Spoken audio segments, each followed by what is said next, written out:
wabarakatuh. Perkenalkan, saya Lilis Suryani, dosen Universitas Muhammad Natsir Bukit Tinggi, Yarsi, Sumatera Barat. Saat ini saya dalam proses mengikuti sertifikasi dosen tahun 2025.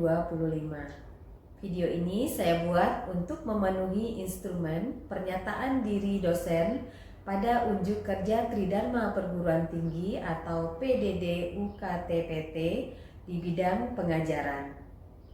Pada kesempatan ini saya akan memaparkan salah satu mata kuliah yang saya ampu, yaitu Anatomi dan Fisiologi Manusia. Saya mengajar mata kuliah Anatomi dan Fisiologi Manusia di semester genap tahun ajaran 2024 dan 2025. Mata kuliah Anatomi dan Fisiologi Manusia merupakan mata kuliah wajib prodi dengan kode GIZ 60202. Mata kuliah Anatomi Fisiologi Manusia memiliki bobot sebanyak 3 SKS, 2 SKS berupa teori dan 1 SKS berupa praktikum yang dilaksanakan di laboratorium. Deskripsi mata kuliah Anatomi Fisiologi Manusia membahas konsep anatomi dan fisiologi manusia, istilah anatomi, homeostatis, dan sistem organ yang terdapat pada tubuh manusia yang meliputi sistem integumen, sistem rangka, sistem otot, sistem saraf, sistem panca indera, sistem pencernaan, sistem pernafasan, sistem peredaran darah, sistem urinaria, sistem limfatik dan imunitas, sistem endokrin, dan sistem reproduksi. Adapun capaian pembelajaran mata kuliah Anatomi dan Fisiologi Manusia, diharapkan mahasiswa mampu memahami konsep anatomi dan fisiologi, mampu memahami dan menjelaskan istilah-istilah anatomi, mampu memahami dan menjelaskan konsep sistem organ pada tubuh manusia. Capaian pembelajaran lulusan bekerja sama dan menunjukkan rasa tanggung jawab pada pekerjaan sesuai bidang keahlian, mampu mengambil keputusan dan penyelesaian masalah secara tepat sesuai bidang keahlian, mampu berpikir luas berlandaskan ilmiah, mampu bekerja sama dalam tim dan bertanggung jawab atas hasil kerja mandiri dan kelompok, serta memiliki sikap kritis dan empati. Bahan kajian yang terdapat dalam mata kuliah Anatomi Fisiologi Manusia, yang pertama, konsep dasar anatomi dan fisiologi serta terminologinya. Yang kedua, homeostatis. Yang ketiga, sistem integumen. Keempat, sistem rangka. 5. Sistem otot. 6. Sistem saraf. 7. Sistem panca indera. 8. Sistem pencernaan. 9. Sistem pernafasan. 10. Sistem peredaran darah. 11. Sistem urinaria. 12. Sistem limfatik dan imunitas. 13. Sistem endokrin. Dan yang terakhir 14. Sistem reproduksi. Komponen penilaian pada mata kuliah Anatomi Fisiologi Manusia itu dihitung dari keaktifan sebanyak 5%, tugas 15%, praktikum 20%, ujian tengah semester sebanyak 30%, dan terakhir ujian akhir semester sebanyak 30%. Untuk tahapan berikutnya, saya akan tampilkan proses belajar mengajar dalam mata kuliah Anatomi Fisiologi Manusia. Assalamualaikum warahmatullahi wabarakatuh. Waalaikumsalam warahmatullahi wabarakatuh. Kita lanjutkan materi kita selanjutnya mengenai sistem integumen. Ada yang tahu apa aja yang termasuk sistem integumen? Masih ingat? Kira-kira apa aja yang masuk ke sistem integumen? Ada rambut, kulit, kuku. Oke, kulit, rambut, dan kuku. Apa itu kulit? Lapisan terluar dari tubuh. Oke, kulit ini bagian terluar dari tubuh manusia yang merupakan organ besar. Kenapa paling besar? Karena dia terdapat di seluruh permukaan tubuh, mulai dari kepala sampai ke ujung kaki, itu kulit. Kemudian ada masuk ke integumen juga, itu rambut. Yang mana rambut? Yang ada di kepala. Dan sebenarnya rambut itu ada di seluruh permukaan kulit, kecuali telapak tangan dan kaki. Itu rambut. Kemudian ada kuku. Di mana kuku? Di jari, baik jari tangan maupun jari kaki.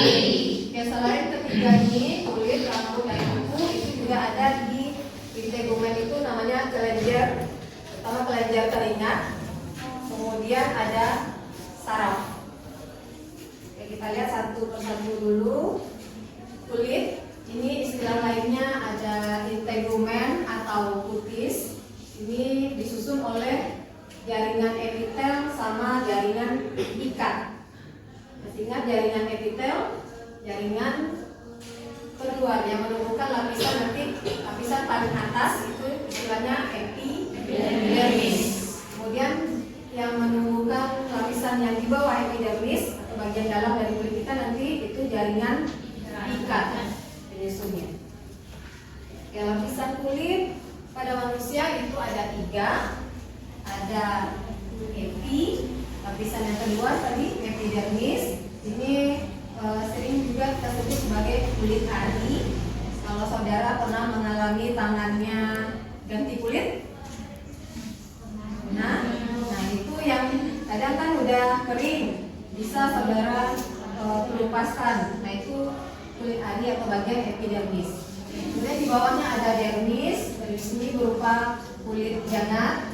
Kemudian ada paling bawah hipodermis, ini disusun oleh lapisan subcutaneous. Kita lihat ke gambar secara anatominya. Ini lapisan penyusun kulit pada manusia. Jadi ada 3, epidermis, dermis, dan hipodermis. Ya, epidermis itu lapisan paling atas. Seperti pada gambar terlihat dia paling tipis dibandingkan lapisan lainnya. Nah, yang paling tebal itu yang di tengah, dermis. Ya, walaupun paling tipis nanti epidermis itu, tapi dia itu ada lapisan-lapisannya. Dia terdiri dari 5 lapisan pula yang kecil itu. Kemudian di dermis ini seperti kita lihat pada gambar, apa aja yang nampak? Apa yang biru sama merah itu apa? Pembuluh darah. Kemudian yang kuning muncul ke epidermis ke atas. Nah, ada rambut. Kemudian yang seperti apa itu melingkar ke atas juga saluran. Nah, itulah dari lapisan kelenjar teringat, nanti akan muncul ke pori-pori keluarkan. Kemudian selain ini pembuluh darah, rambut, kelenjar, ada lagi saraf. Ada lapisan saraf. Kenapa kita ketika menyentuh itu ada berasa panas, dingin, sakit? Nah, karena ada saraf di sana. Kita lihat lapisan epidermis, yang ke atas tadi dia disusun oleh epitel. Epitelnya lepek atau pipih bentuknya. Kemudian yang menyusun utamanya itu selnya keratinosit dan melanosit. Melanosit itu nanti akan menghasilkan melanin. Masih ingat melanin? Zat yang menghasilkan, memberi warna pada kulit nanti. Kemudian ada di epidermis juga, itu lapisan sel induk, dia akan bermitosis terus-menerus. Jadi karena selnya mengalami mitosis atau bereproduksi secara terus-menerus, nah bagian yang sudah mati, nah itu ya yang kulit saudara yang terkelupas itu. Jadi dia terkelupasnya, jadi secara ini dia bisa, sebenarnya kulit kita ini berganti,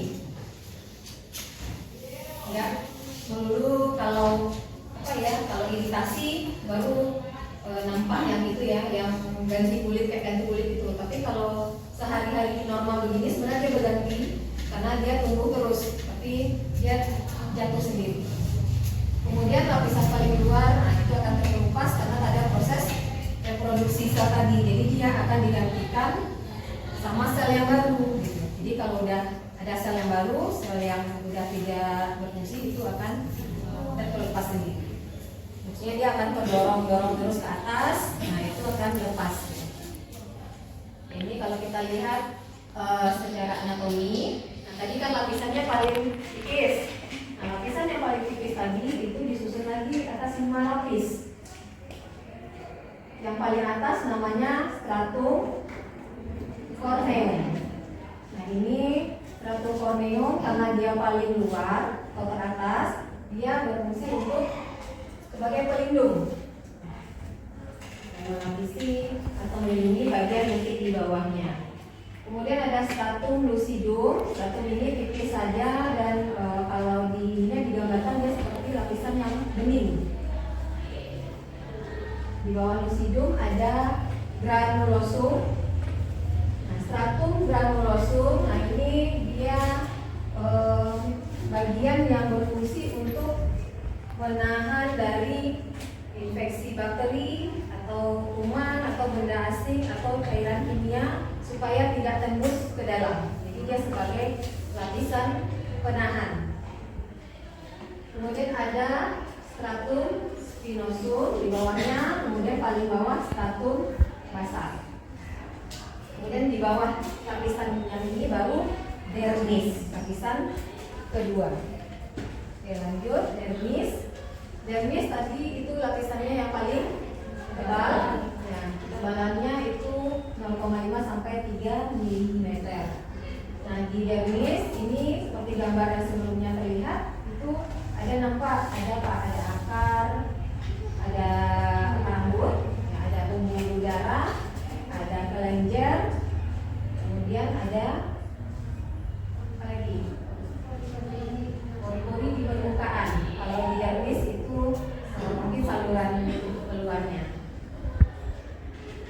Di perbatasan epidermis sama dermis, berarti di stratum basal tadi itu ada tonjolan namanya papil. Papil ini disusun sama kolagen, serabut elastis sama serabut retikulin. Kalau kita lihat gambarnya, ini lapisan pada dermis itu dibagi dua lagi. Ada namanya lapisan papila, kemudian lapisan yang kedua namanya retikulosa. Lapisan ini dibedakan sama serat atau jaringan yang terdapat di dalamnya. Dimana lapisan papila ini dia lebih banyak serat kolagen, elastin dan retikulin. Sedangkan pada retikulosa itu banyak jaringan ikat. Jaringan ikat ini berupa nanti, makanya di sana ada darah tadi ya, pembuluh darah, kemudian serat kolagen, sedikit retikulin dan banyak serat elastin. Gambar untuk dermis yang bagian tengah.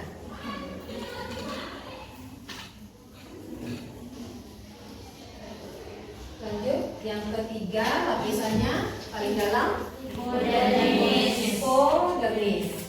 Hipodermis ini disusun oleh jaringannya ikat longgar dan sel lemak. Nah, ada sel lemak di sana. Sel lemaknya ini nanti membentuk jadi lapisan adiposa namanya. Jadi beberapa cadangan itu yang disimpan di bawah kulit berupa bantalan lemak, nanti disusun oleh lapisan subkutan. Jika terdapat lobulus lemak yang merata, maka hipodermis akan membentuk panipulus adiposus. Nah, lapisan atau bantalan lemak ini paling banyak itu di perut. Ya, jadi ketebalannya paling banyak di perut dibandingkan ini. Sebenarnya di bawah ini kita di bawah kulit itu ada, tapi yang paling tebal itu di perut. Itu ada yang kelebihan berat badan atau jika di atas normal, nah itu tebal itu bantalan lemaknya. Kemudian selain perut, yang tidak ada itu pada kelopak mata, penis dan skrotum. Kemudian penis sama skrotum itu tidak ada lemaknya. Jadi bisa dibilang hampir di seluruh permukaan tubuh. Cuman yang paling tebal itu pada perut. Seperti waktu kita itu udah ada praktikumnya, kita ada mengukur lemak perut.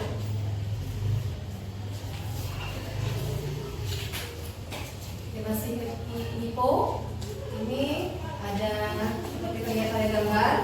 Dan di sini dia terdapat pembuluh darah yang berwarna biru dan merah. Pembuluh darah biru itu pembuluh darah berapa namanya? Biru. Vena biasanya menggambarkan untuk pembuluh darah vena, sedangkan warna merah untuk menggambarkan pembuluh darah arteri. Terdapat pembuluh darah. Kemudian saraf. Kenapa ketika tangan saudara itu terpotong atau tergores itu rasanya sakit? Ya, karena ada jaringan saraf di sana yang nanti seperti di sistem saraf kita belajar itu nanti ada stimulusnya, perangsangannya akan diluruskan ke otak akan merespon, memberikan respon atau reaksi rasa sakit. Nah, kalau ada luka berdarah, itu berarti udah sampai ke sini dalam pembuluh darahnya yang kena. Tapi kalau misalnya kena tergores saja, tidak ada keluar darah, itu berarti masih di lapisan atas ya, tidak sampai ke yang ada pembuluh darahnya. Oke, kita lanjut ke bagian dari integumen juga, yaitu rambut. Rambut ya, bentuknya seperti benang. Biasanya kita ada di seluruh tubuh. Pertama dia paling banyak umumnya di kepala. Rambut itu seperti gambar sebelumnya yang nampak itu dia dari epidermis munculnya. Tapi sebenarnya dia dari dermis berasalnya. Ini permukaannya mulai dari epidermis ke atas. Oke, terdapat di seluruh tubuh kecuali telapak tangan dan kaki, bagian dari pada pusat dari tangan dan kaki, penis, bagian minora dan bibir. Itu ada dilindungi oleh rambut. Di atas bibir ada rambut.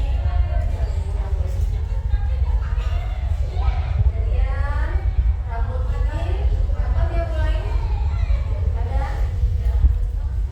Jadi segera dalam kandungan itu bulan ketiga itu sudah mulai tumbuh rambut pada bagian alis, dagu, di atas. Pada bulan berikutnya bulan ke-6, ke-5, ke-6 nanti akan tumbuh itu rambut halus namanya lanugo. Jadi bayi yang belum lahir itu kan baru rambut depan ada yang di punggung atau lengannya itu kelihatan sekali rambutnya halus, itu namanya lanugo. Nanti lanugo ini akan rontok berganti dengan rambut baru. Ada hari ini untuk pertemuan hari ini kita cukupkan sampai di sini. Oke, alhamdulillahirobbilalamin. Assalamualaikum warahmatullahi wabarakatuh. Waalaikumsalam warahmatullahi wabarakatuh. Assalamualaikum warahmatullahi wabarakatuh. Waalaikumsalam warahmatullahi wabarakatuh. Oke, untuk pertemuan praktikum objek kita hari ini tentang sistem pencernaan. Sistem pencernaan ini kalau hari ini kita melihat secara anatomi saja, yaitu berupa saluran pencernaan dan organ-organ yang terlibat di sistem pencernaan. Nah, untuk tujuan praktikum kita diharapkan nanti mahasiswa mampu menunjukkan dan mengenali organ-organ apa saja yang terlibat dalam sistem pencernaan. Kemudian bisa mempresentasikan nanti bagaimana urutan saluran pencernaan pada manusia. Oke, sistem pencernaan, apa yang disebut dengan sistem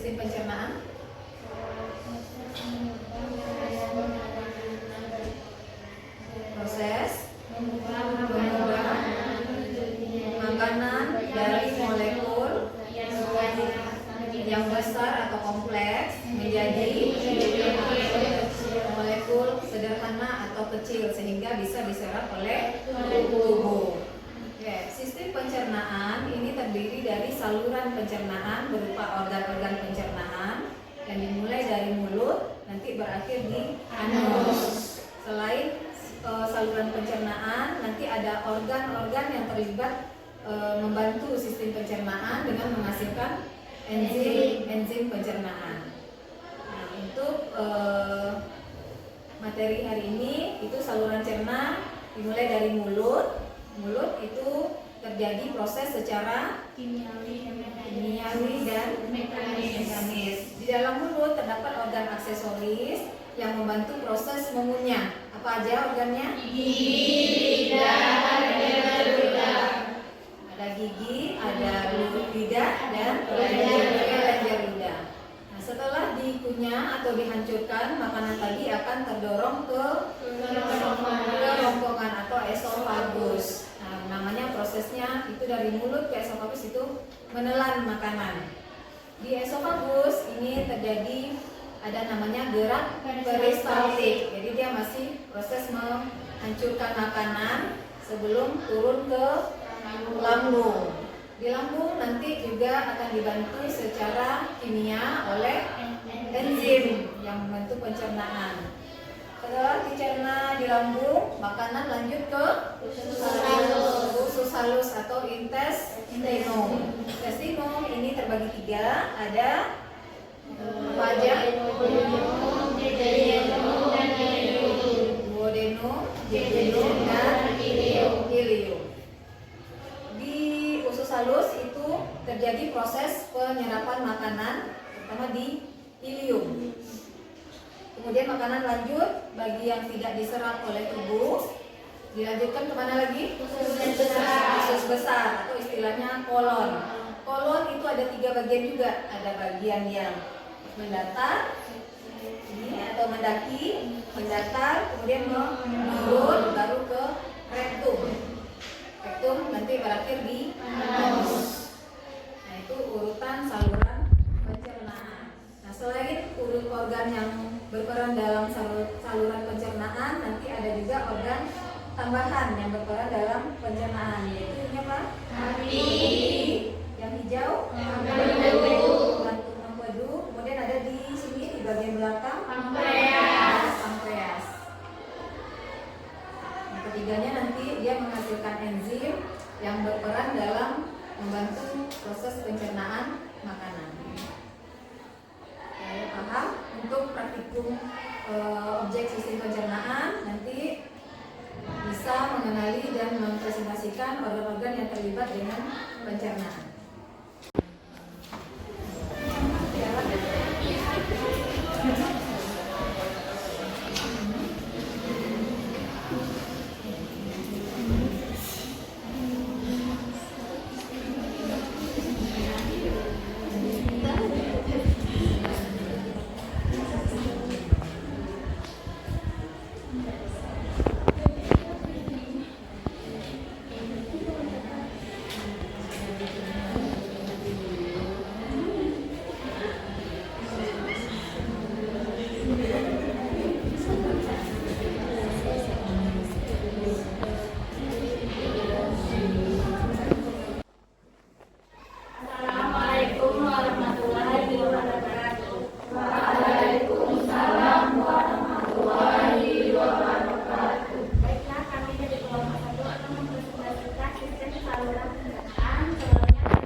dengan bantuan ludah, gigi, dan kelenjar ludah. Kemudian makanan akan didorong masuk ke kerongkongan atau esofagus. Di kerongkongan akan terjadi gerak peristaltik. Kemudian dari kerongkongan makanan akan masuk